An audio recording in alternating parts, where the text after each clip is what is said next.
हर हर महादेव। बृहस्पतिवार या गुरुवार प्रदोष व्रत की कथा इस प्रकार है।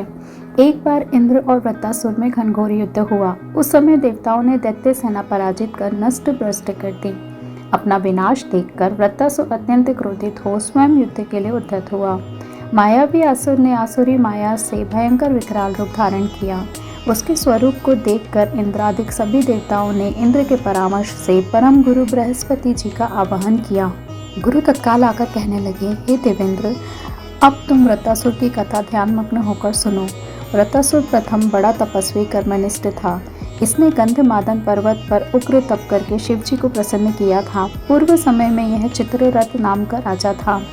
तुम्हारे समीपस्थ जो सुरम्य वन है वह इसी का राज्य था।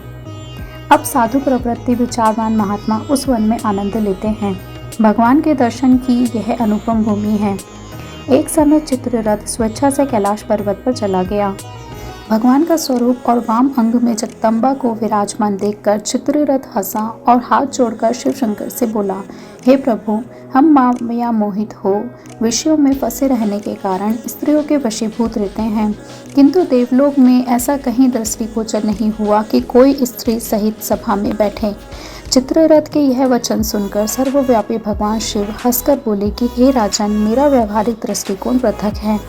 मैंने मृत्युदाता कालकूट महाविष का पान किया है, फिर भी तुम साधारण जनों की भांति मेरी हंसी उड़ाते हो। तभी माता पार्वती क्रोधित हो चित्ररथ की ओर देखती हुई कहने लगी, ओ दुष्ट, तूने सर्वव्यापी महेश्वर के साथ ही मेरी भी हंसी उड़ाई है। तुझे अपने कर्मों का फल भोगना ही पड़ेगा। उपस्थित सभासद महान विशुद्ध प्रकृति के शास्त्र तत्वान्वेषी हैं और सनक सनंदन सनत कुमार हैं। ये सर्व अज्ञान के नष्ट हो जाने पर शिव भक्ति में तत्पर है।